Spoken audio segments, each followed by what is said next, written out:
Hello everyone, welcome back to my channel. So I hope कि आप सभी लोग बहुत अच्छे होंगे और आप अपने एग्जाम की प्रिपरेशन भी बहुत अच्छे से कर रहे होंगे।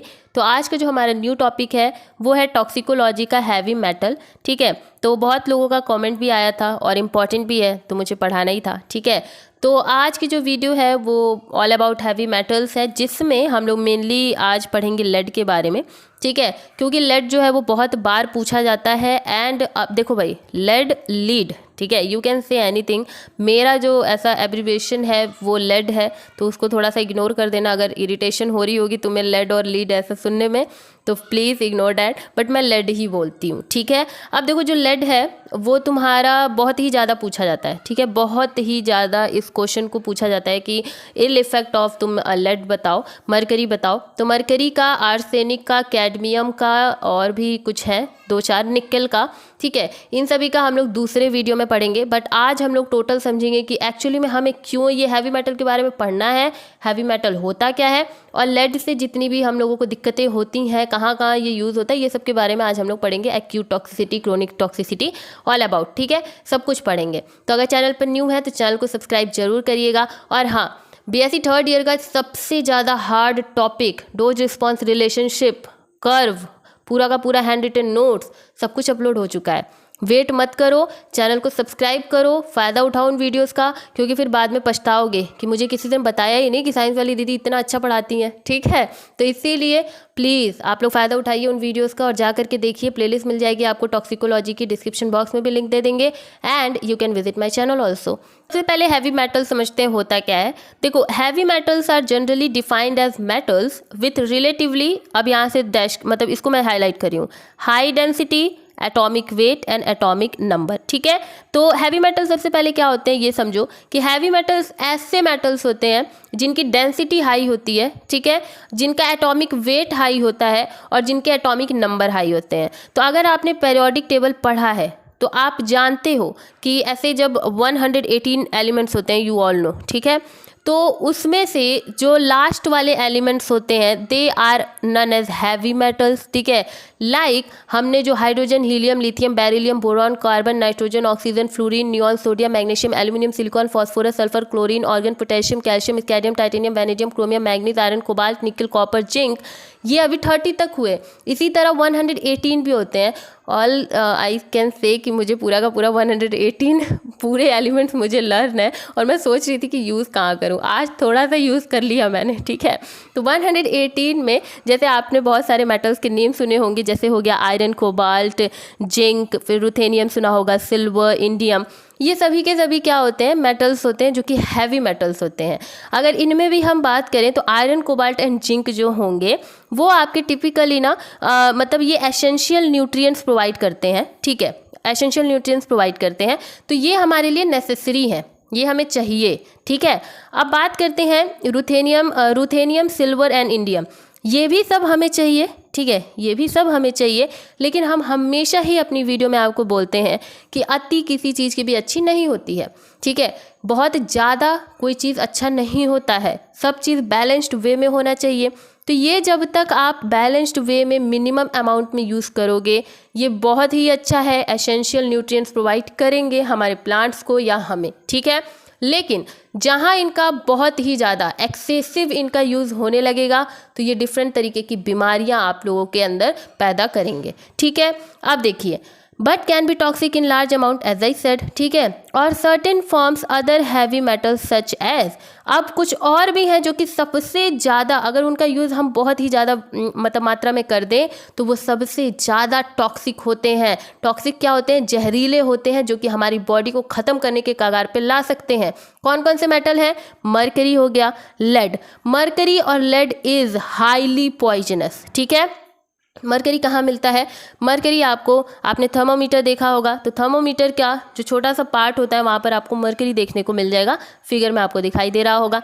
लेड कहाँ मिलता है, अब आप सोच रहे होगे यार लेड कहाँ मिलता है, यार लेड तो मतलब हमने कहीं नहीं देखा है। अभी मैं जब आपको बताऊँगी ना कि लेड कहाँ मिलता है, तब आप देखोगे कि आप जो हाउस होल्ड चीज़ें यूज़ कर रहे हो, बहुत सारी चीज़ों में आपको लेड देखने को मिलेगा, और वहाँ पर एक्सेसिव यूज़ होने के कारण हमें डिफरेंट तरीके की बीमारियाँ जाने अनजाने में हम अपने अंदर क्या करने लगते हैं, वो पैदा करने लगते हैं, वो अंदर ही अंदर हमें बीमारियां क्या करने लगती हैं, खाने लगती हैं, और हमें पता नहीं चलता है। ठीक है, तो ये सब इन्हीं सभी के कारण हो रहा है।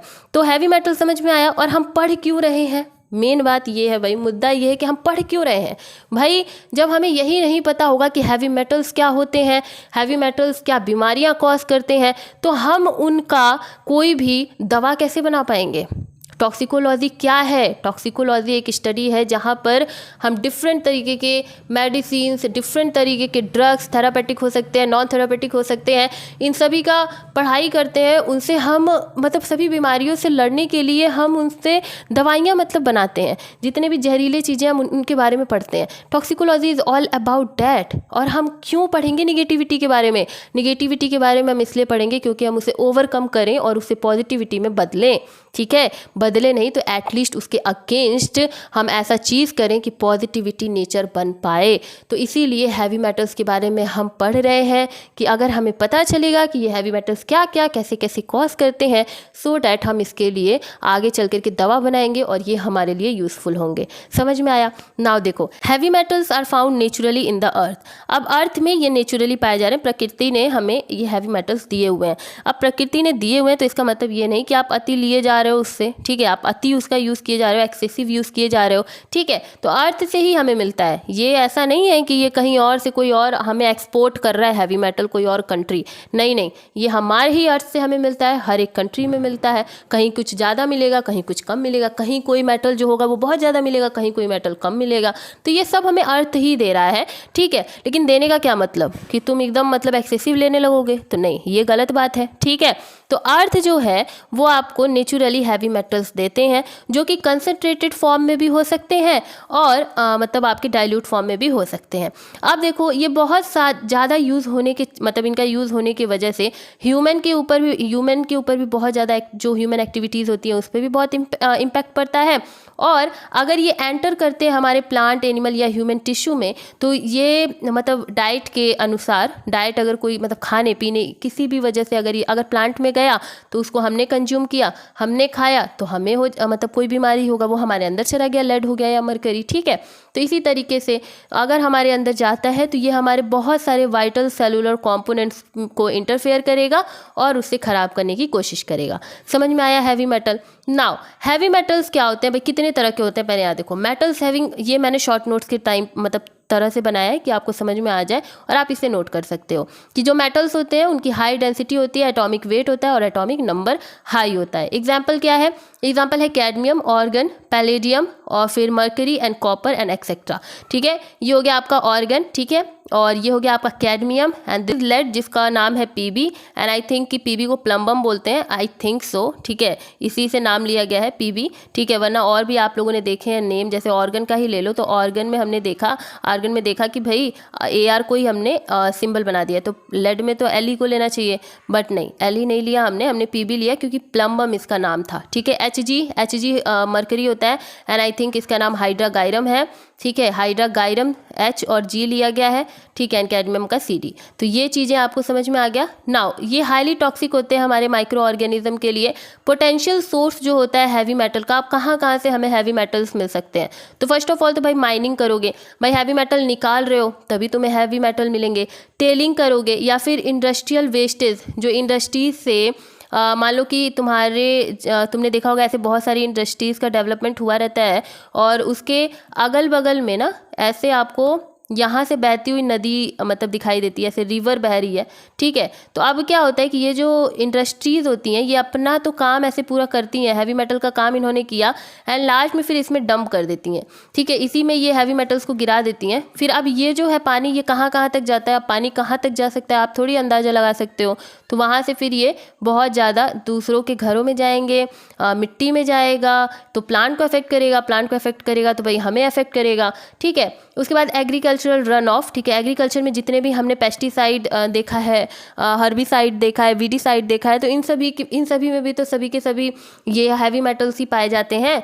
तो अगर एक्सेसिव यूज़ होता है तो फिर वहाँ पर एग्रीकल्चर रन ऑफ उसको बोलते हैं, फिर वो भी पानी में बह करके और भी जगहों को ख़राब करता है।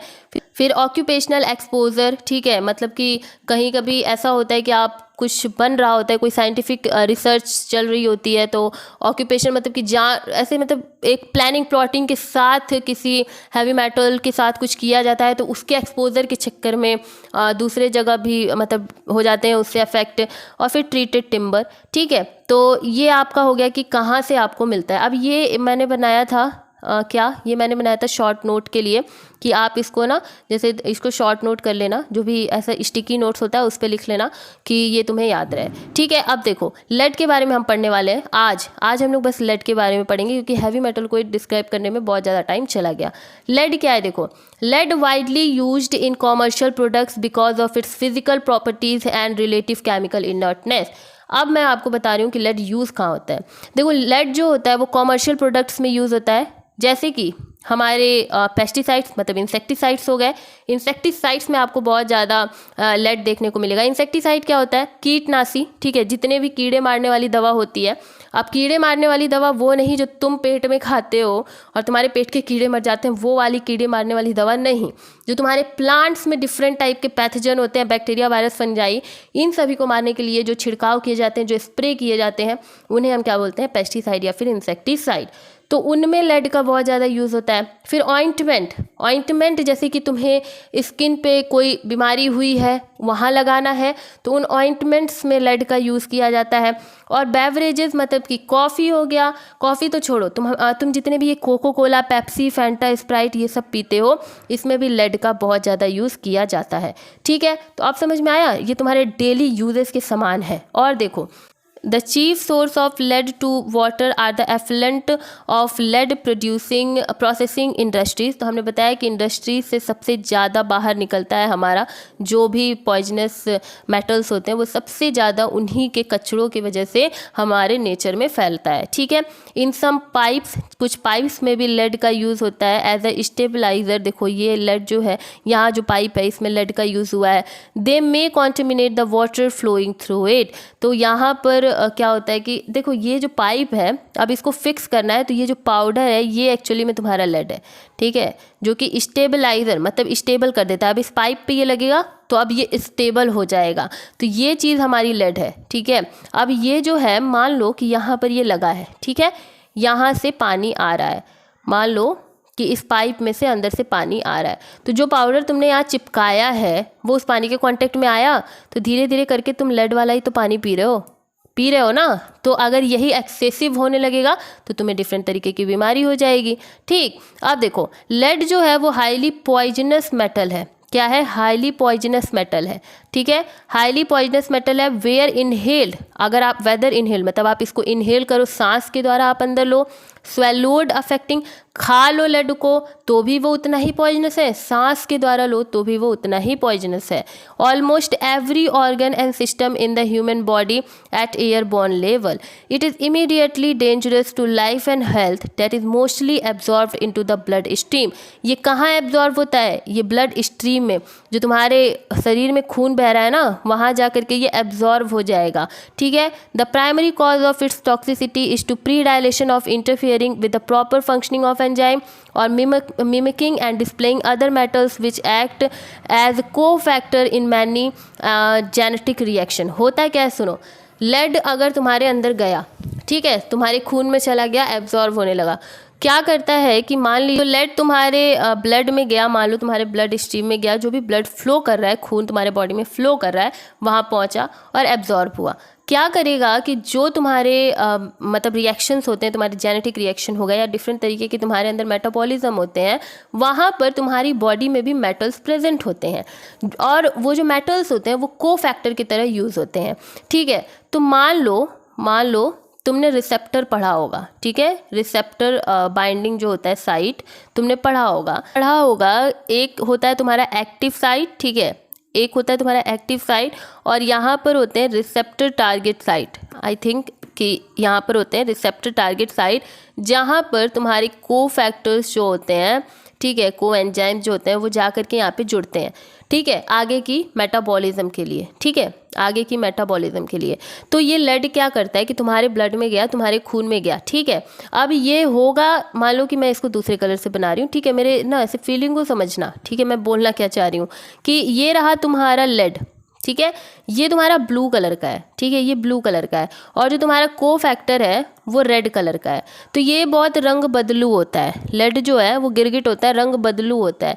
ये क्या करता है ना, ये जैसे ही देखता है कि तुम्हारा जो को फैक्टर है वो रेड कलर का है, तो ये भी क्या करता है, अपने आप को रेड कलर का बना लेता है, ठीक है। मतलब कि ये को फैक्टर की मिमिकिंग करने लगता है, उसकी एक्टिंग करने लगता है, वो अपने आप को ना ऐसे भोला भाला को फैक्टर दिखाने लगता है कि भाई मैं ही हूँ को फैक्टर, मुझे ही बाइंड करना है यहाँ पे। और बेचारा रिसेप्टर टारगेट साइट पहचान ही नहीं पाता है हम शकल में से कि भाई तुम को फैक्टर हो या फिर तुम लेड हो। और इस चक्कर में ये जो लेड होता है ये को फैक्टर को धक्का मार करके उससे पहले पहुंच करके इस टारगेट मतलब साइट पे, रिसेप्टर साइट पे जा करके जुड़ जाता है। और जो मेटाबॉलिज्म में अगर मान लो एक्स बनना होगा तो अब इसको फैक्टर मतलब गलत को फैक्टर मतलब लेड के जुड़ने की वजह से बन जाएगा, ये वाई बन जाएगा, जो कि तुम्हारी बॉडी के लिए नहीं चाहिए था। अब नहीं चाहिए था, अगर ये ज़्यादा बनने लगेगा तो तुम्हें बीमारियां होंगी। समझ में आया? तो लेड क्या करता है, लेड मिमिक करता है और बेचारे को फैक्टर को धक्का मार के उसको बाहर कर देता है और जा करके रिसेप्टर से जुड़ जाता है और फिर अलग ही सलग मतलब अपना ही जा करके मेटाबॉलिज्म का प्रोसेस करने लगता है, जो कि हमारी बॉडी को बहुत ही ज़्यादा खराब बनाने लगती है, हमारी हेल्थ को डिस्ट्रॉय करने लगती है। Lead can cause severe damage to the brain and kidney and ultimately death. सोचो कि लेड इतना खराब है कि सबसे पहले तो ये हमारे ब्रेन जो कि कंट्रोल सेंटर है हमारी बॉडी का, देन किडनी भले दो है यार, भले दो किडनी है बट जरूरी है दोनों, ठीक है, दोनों ही जरूरी हैं। तो ये जो लेड है ये सबसे ज़्यादा अगर किसी को अफेक्ट करता है तो वो ब्रेन एंड किडनी को अफेक्ट करेगा और अल्टीमेटली ये डेथ भी ला सकता है।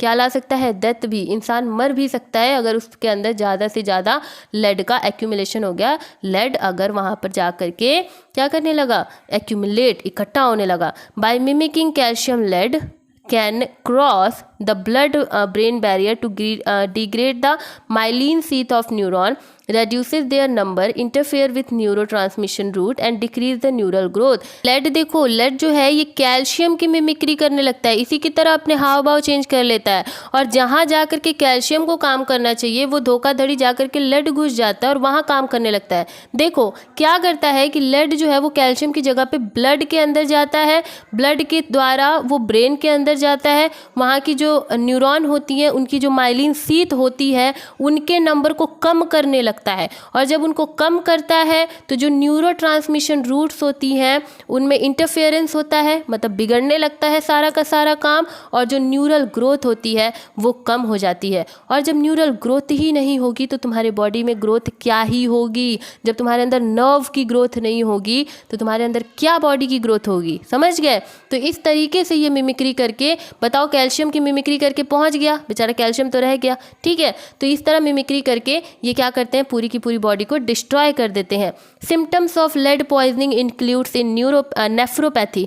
तो लेड पॉइजनिंग आपको नेफ्रोपैथी दिखाएगा, कॉलिक लाइक एब्डोमिनल पेन, आपको एब्डोमिनल पेन हो सकता है, पॉसिबली आपके फिंगर्स में वीकनेस आ सकती है, जो फिंगर्स होता है, जो आपकी उंगलियां हैं, कलाई है, एंकल्स, रिस्ट जो है, इन सभी में आपके ना कमजोरी आपको दिखाई देने लगेगी। और प्रेग्नेंट वुमेन्स में बहुत ही ज़्यादा ऐसा देखा जाता है कि मिस कैरेज मतलब बच्चा पेट के अंदर ही मर जाता है, ऐसा भी कंडीशन हमें लेड के द्वारा देखा जाता है। इसीलिए जब कोई वुमेन प्रेग्नेंट होती है तो उसे छोटे केमिकल चीज़ों से दूर रखा जाता है, भले ही वो कॉस्मेटिक की चीज़ें हो, वो रंगोली जो बनाती हैं लड़कियां उसमें हजारों केमिकल्स होते हैं, उनकी सुगंध, इनहेलेशन एंड उन्हें टच, इन सभी से बहुत ही वो एक रूट ऑफ एक्सपोजर है, वहाँ से हमें बहुत ही ज़्यादा हैवी मेटल्स हमारी बॉडी के अंदर जाते हैं और वो बहुत ही ज़्यादा क्या करते हैं, हमारी बॉडी को अफेक्ट करते हैं। अब ऐसा नहीं है कि सभी के सभी रंगोली, ठीक है, सभी के सभी जितने रंगोली कलर्स होते हैं वो सभी डेंजरस है, ऐसा नहीं है, बट यू नो ना कि आजकल के लोगों को बेनिफिट चाहिए हर चीज़ में। उन्हें नहीं देखना है कि हम कोई चीज़ बेच रहे हैं तो वो जाकर के 100 आदमियों के ऊपर कैसे अफेक्ट करेगा, उन्हें इस चीज़ से फ़र्क नहीं है, उन्हें पैसा कमाना है, ठीक है। तो इसीलिए आपको कॉस्मेटिक्स हो, ऑइंटमेंट हो, बेवरेजेस हो, इन सभी से बहुत दूर होना चाहिए।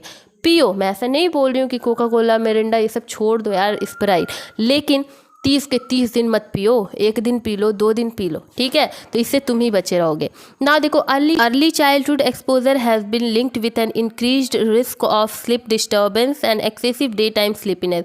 तो देखो अगर किसी बच्चे चाइल्डहुड टाइम पे अगर लेड का एक्सपोजर हो जाता है तो उनकी नींद में बहुत ज़्यादा डिस्टर्बेंस आ जाती है। जो एक्सेसिव डे टाइम स्लीपीनेस होता है, मतलब कुल मिलाकर के उनकी नींद ख़राब होने लगती है और एक अच्छा रूटीन नहीं होता है, जिसकी वजह से ग्रोथ एंड डेवलपमेंट जो होती है चाइल्डहुड में वो बहुत ही ज़्यादा कम हो जाती है। इन लेटर चाइल्डहुड जब मान लो कि ऐसे रेगुलर में एक्सपोजर हो रहा है लेड का किसी भी बच्चे के ऊपर, तो बच्चेपन में तो चलो भाई नींद पे ही इफेक्ट पड़ रहा था, लेकिन बाद में उसके क्या हुआ कि हाई ब्लड लेवल होने लगेगा, जो कि आपकी मान लीजिए गर्ल्स में अगर ऐसा हो तो उनमें प्यूबर्टी मतलब जो पीरियड्स होते हैं वो आपके गर्ल्स में ना आगे बढ़ जाते हैं। मतलब कि जो पीरियड्स आपके 12 या 13 ईयर्स में आने होंगे, अगर आप लेड के एक्सपोजर में हो बहुत ही ज़्यादा, तो वो प्यूबर्टी मतलब कि आपके हो सकता है वो 17 एंड 18 में फिर आपके पीरियड्स आए, जो कि बहुत ही ज़्यादा गलत है। और ये जो पीरियड्स होते हैं ये बहुत ही ज़्यादा हार्मफुल एक तरीके से होने लगते हैं, क्योंकि यहाँ पर आप चांस नहीं है कि आगे ये पीरियड सही रहेंगे या नहीं रहेंगे, ठीक है। तो इसीलिए इन सब चीज़ों से थोड़ा दूर रहना चाहिए। ओके, सो मेन मुद्दा अब हम लोग की टॉक्सिसिटी है कि एक्चुअली में लेड से क्या क्या कॉज होता है। तो ऊपर ही हमने बताया था कि भाई किडनी है, ठीक है, लीवर है, इन सभी पे बहुत ही ज़्यादा लेड जा करके अफेक्ट करता है। फिर रिडक्शन होने लगता है हीमोग्लोबिन के फॉर्मेशन का, जिससे कि हमें एनीमिया हो सकता है, ठीक है। बहुत ही ख़राब बीमारी है भाई, अगर बहुत ज़्यादा हो जाए ना तो फिर इंसान को ले बीतेगा, मतलब ख़त्म ही कर देगा, ठीक है। तो एनीमिया हो सकता है क्योंकि हीमोग्लोबिन का मात्रा कम होने लग रहा है। फिर मेंटल रिटार्डेशन होने लगती है, मतलब कि एक तरीके से इंसान मेंटली स्टेबल नहीं रहता है, धीरे धीरे मानसिक संतुलन खोने लगता है, ठीक है। इनफर्टिलिटी हो सकती है, मतलब कि मेल या फीमेल रिप्रोड्यूस करने के लिए, बच्चा पैदा करने के लिए वो मतलब एबल नहीं रहेंगे, ठीक है, उनके अंदर क्षमता नहीं होगी और लेड की वजह से। और फिर प्रेगनेंसी भी क्या हो सकती है, ख़त्म हो सकती है। एक औरत प्रेग्नेंट नहीं हो सकती अगर ज़्यादा लेड के एक्सपोजर में रहे तो, ठीक है। क्रोनिक अगर इसका देखें तो क्रोनिक लेड पॉइजनिंग जो है वो 3 जनरल डिसीज सिंड्रोम आपको दिखाती है। सबसे पहले तो अगर क्रोनिक क्या होता है भाई समझो। क्रोनिक ये है कि लॉन्ग टर्म, ठीक है। एक्यूट मतलब कि आपने 1 या 2 हफ्ते में ये चीज़ें ख़त्म हो जाएंगी। जो भी बीमारियां आपको लेड के द्वारा होंगी, अगर एक्यूट पॉइजनिंग की बात करेंगे हम, तो वो आपके 1 या 2 हफ्ते में ख़त्म हो जाएगी। एक स्पेसिफिक थेरापिटिक मेडिसिन अगर आप लेते हो तो वो ख़त्म हो जाएंगी। बट अगर क्रोनिक की बात करें तो क्रोनिक जो पॉइजनिंग होती है बहुत सालों तक जो आप उसके एक्सपोजर में रहे हो, तो फिर क्या होगा कि बहुत सारे डिसऑर्डर्स आपको देखने को मिलते हैं। लाइक गैस्ट्रोइंटेस्टाइनल डिसऑर्डर देखने को मिलता है कि पेट से संबंधित आपको बहुत ही सारी बीमारियां हो जाएंगी। Weakness, fatigue and muscular atrophy and nervous tissue. तो नर्वस टिश्यू देखो एट्रोपी तो डिक्रीज या देखो इंक्रीज भी हो सकता है, डिक्रीज भी हो सकता है, बट एट्रोपी मतलब डिक्रीज होता है। अब हाइपरट्रोपी, हाइपरप्लाजिया ये सब हमने आपको पढ़ाया है, तो वहीं पर एट्रोपी भी हमने बताया था आपको। तो डिक्रीज होने लगता है टिश्यू का, सेल का, ठीक है। तो जिसकी वजह से मस्कुलर मतलब अब जब सेल और टिश्यू ही नहीं बनेंगे तो आपकी मसल्स क्या बनेंगी, तो धीरे धीरे आपका शरीर खत्म होने लगता है। वीकनेस, कमजोरी होने लगती है। फैटिग्यू मतलब कि बार बार आपको चक्कर आने लगेगा। नर्वस टिश्यू में रिटार्ड मतलब वो भी कम होने लगते हैं। ऊपर बताया ना, कैल्शियम का मिमिक करके लेड चला जाता है और फिर माइलिन शीथ का नंबर कम कर देता है, जिसकी वजह से जो नर्व होती हैं उनका ग्रोथ नहीं हो पाता है, ठीक है। तो ये सब चीज़ें करता है आपका टॉक्सिसिटी। कौन सी टॉक्सिसिटी है? क्रोनिक टॉक्सिसिटी है, जो कि बहुत ज़्यादा बहुत टाइम तक अगर आप लेड के एक्सपोजर में रहते हो तब आपको ये सब चीज़ें देखने को मिलती है।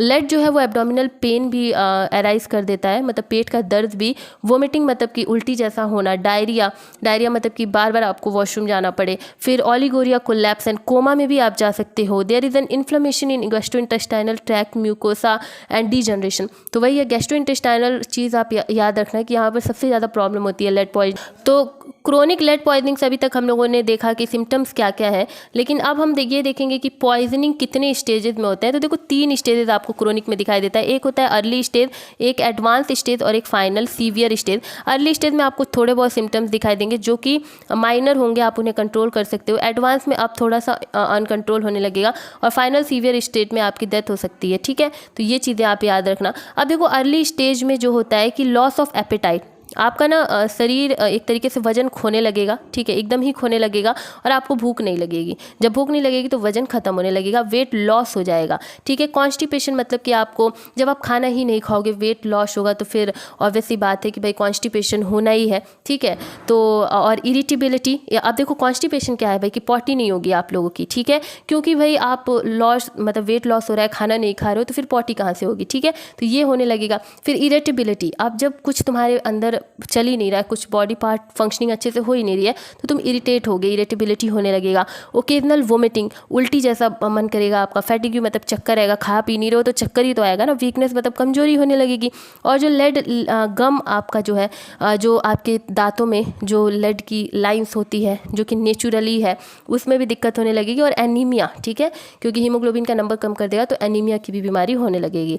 अब एडवांस स्टेज में क्या होता है कि advance stage marked by intermediate vomiting and irritability and nervousness. अब ये तो था आपका स्टार्टिंग का कि भाई आपको भूख नहीं लग रही है, वेट लॉस हो रहा है, पॉटी नहीं हो रही है, इरिटेबिलिटी हो रहा है, इरिटेशन हो रहा है, कमजोरी हो रही है, चक्कर खा के गिर रहे हो, तो ये सब अभी अर्ली स्टेज है, ठीक है। अब इसके बाद जब होगा तो क्या होगा कि बहुत ही ज़्यादा तुम्हें वोमिटिंग होगी, बहुत हद से ज़्यादा तुम्हें उल्टी होने लगेगी, और ज़्यादा इरिटेशन होने लगेगा। और नर्वसनेस, हर टाइम ना तुम खोए खोए रहोगे, मतलब हर चीज़ में नर्वस रहोगे, एक शब्द भी बोलने में तुम्हें नर्वसनेस फील होगी। तो ऐसा सब आपका सेकंड मतलब एडवांस स्टेज में होगा। और फाइनल स्टेज में तुम्हें क्या होगा कि परसिस्टेंट, मतलब उल्टी रुकेगी ही नहीं, ठीक है। इंथैलोपैथी, लाइथर्जी, डेलीरियम, कॉन्वल्सन, देखो तो वही है कि लाइथर्जी हो जाएगी, डेलीरियम हो जाएगा, अब ये सब देखो, ये टर्म्स तुम्हें पढ़ने की जरूरत नहीं है, बस इतना समझो कि कोमा में इंसान चला जाएगा। फाइनल सीवियर मतलब स्टेज में तुम्हें परसिस्टेंट वोमिटिंग होगी और इंसान कोमा में चला जाएगा। ये सब इतना बड़ा वर्ड तुम्हें पढ़ने की ज़रूरत ही नहीं है, ठीक है। तो ये आपको समझ में आया। अब लेड खत्म हो गया, देखो थ्योरी खत्म हो गया। मैं यहाँ पे कुछ चीज़ें आपको बताना चाहती हूँ। मान लो कि लेड पॉइजनिंग हुआ, ठीक है, तो अगर किसी चिल्ड्रन में हुआ तो चिल्ड्रन का जो ब्रेन है वहाँ पर देखो बिहेवियर प्रॉब्लम होने लगेगा, ठीक है। ब्रेन की वजह से जो ब्रेन में अगर लेड ने जाकर के अफेक्ट किया है तो किसी भी चिल्ड्रन मतलब किसी भी बच्चे का बिहेवियर प्रॉब्लम होने लगेगा। क्यू लेवल है वो लोअर हो जाएगी, मतलब कम हो जाएगी। हियरिंग लॉस मतलब उसे कम सुनाई देगा। और लर्निंग डिसेबिलिटी मतलब कि वो पढ़ने में बहुत कमज़ोर, कुछ भी चीज़ सीखने में बहुत कमज़ोर रह जाएगा अगर लेड पॉइजनिंग उसको हो गई तो, ठीक है। फिर नर्वस सिस्टम भी डैमेज हो सकता है। बॉडी जो है उसमें तुम्हारे जो बोन्स और मसल्स की ग्रोथ होगी वो लेड की वजह से कम होने लगेगी, बहुत ही ज़्यादा कम हो जाएगी। किडनी डैमेज हो सकता है। और ब्लड में अगर लेड का पॉइजनिंग हो जाए तो तुम्हें एनीमिया देखने को किसी भी बच्चे में मिले। नाउ एडल्ट्स की बात करें तो अगर एडल्ट्स के ब्रेन में जाकर के लेड पॉइजनिंग होगी तो यहाँ पर तुम्हें मेमोरी की लॉस दिखाई देगी। क्या दिखाई देगी? मेमोरी लॉस, मतलब उन्हें कुछ याद नहीं रहेगा, मतलब अभी 1 घंटे पहले किया गया काम उन्हें भूल जाएगा, ठीक है। फिर कंसंट्रेशन, मतलब किसी भी चीज़ पे कंसंट्रेट होकर के वो काम नहीं कर पाएंगे, हेडेक होगा उनका, सर दर्द करेगा, इरिटेबिलिटी होगा, डिप्रेशन में चले जाएंगे। तो ये चीज़ें बहुत ख़राब है, ठीक है। तो जिसकी वजह से एक पूरा का पूरा इंसान धीरे धीरे ख़त्म होने लगता है। फिर कार्डियोवैस्कुलर पे जो अगर लेड की पॉइजनिंग ज़्यादा हो गई तो हाई ब्लड प्रेशर हो जाएगा। किडनी पे अगर देखें तो एबनॉर्मल फंक्शन होने लगेगा और डैमेज होने लगेगी किडनी। अगर डाइजेस्टिव सिस्टम पे हुआ तो कॉन्स्टिपेशन हो जाएगा, भाई पॉटी नहीं होगी। और फिर नोजिया मतलब कि हमेशा जी मचलाएगा आपका, उल्टी जैसा मन करेगा। फिर पुअर एपेटाइट मतलब कि भूख नहीं लगेगी, ओके। अगर रिप्रोडक्टिव सिस्टम पे हुआ, मेन में अगर हुआ तो decreased sex drive and sperm count and sperm abnormality, मतलब ये कि मतलब एक सेक्स लाइफ पे बहुत ही ज़्यादा गंदा इफेक्ट पड़ जाएगा इसका अगर लेड पॉइजनिंग हो जाता है तो, क्योंकि जो स्पर्म काउंट है, जितने स्पर्म बनने चाहिए उतने स्पर्म्स नहीं बनेंगे और जो स्पर्म में एबनॉर्मेलिटी हो जाएगी, मतलब ठीक नहीं रहेंगे, वो ऐसे नहीं रहेंगे कि वो जाकर के एग को फ्यूज़ करके एंड रिप्रोड्यूस कर सकें। स्पर्म काउंट कम होने लगता है तो एक्चुअल में कोई भी जो कपल होता है वो रिप्रोड्यूस नहीं कर पाते हैं, they can not become parents, ठीक है। तो उसके लिए भी बहुत ज़्यादा दिक्कत होने लगती है। तो इसीलिए ये लेड वेड से थोड़ा सा दूर रहना चाहिए, ठीक। और ये जो सिगरेट विगरेट इंसान जो पीते हैं, अल्कोहल जो पीते हैं, उसमें भी बहुत तरीके के लेड प्रेजेंट होते हैं। इसीलिए एक अल्कोहलिक पर्सन हुआ या फिर बहुत बहुत ज़्यादा सिगरेट जो पीते हैं, इन लोगों को इस चीज़ों में बहुत ज़्यादा दिक्कत आती है। तो इन सब चीज़ों से दूर रहना चाहिए। अगर लेड पॉइजनिंग आपके फीमेल में हो गई तो इस स्पॉन्टेनियस मिसकैरेज हो जाएगा, मतलब कि वो कंसीव तो करेंगे, बच्चा उनके पेट में तो आएगा लेकिन वो मर जाएगा। ठीक है, तो ऐसा लेड की वजह से हो सकता है। और फिर अगर बॉडी पर होता है तो बॉडी बाई फैटिग्यू, मतलब हमेशा चक्कर जैसा होगा। जॉइंट एंड मसल्स के पेन भी हो सकते हैं। और नर्वस सिस्टम की बात करें तो damage including membrane and pain in the extremities, मतलब बहुत अगर नर्वस सिस्टम पर इफेक्ट किया, लेड पॉइजनिंग हुआ तो बहुत ही ज़्यादा पेन आपको होगा, बहुत ही ज़्यादा आपकी बॉडी अकड़ेगी, मतलब बहुत ही ज़्यादा थकावट जैसा लगेगा, हर टाइम पेन होगा, दर्द होगा आपकी बॉडी में। तो ये था लेड पॉइजनिंग, जो कि आपने देखा कि बहुत ही ज़्यादा ख़राब है। ठीक है, इसके बाद हम कल मरकरी पढ़ेंगे क्योंकि आज की वीडियो थोड़ी लंबी बन गई। एंड आई डोंट थिंक कि अब आप लोगों को लेड के बारे में लिखने को आएगा और आप नहीं लिखोगे। मैंने बहुत सारे पॉइंट आपको दिए हैं, अगर कुछ ना मिले तो कुछ तो लिख लो। ठीक है, इतने सारे पॉइंट्स दिए हैं आप लोगों को। तो आई होप कि आपने स्क्रीनशॉट किया होगा और आप नोट्स जरूर बनाएंगे। मिलते हैं नेक्स्ट वीडियो में, तब तक के लिए चैनल पर न्यू है तो चैनल को सब्सक्राइब कर लीजिए। कल हम लोग पढ़ेंगे मर्करी, आर्सेनिक, निकल, कैडमियम, इन सभी के पॉइजनिंग के बारे में। Bye bye, take care, be happy, bye bye.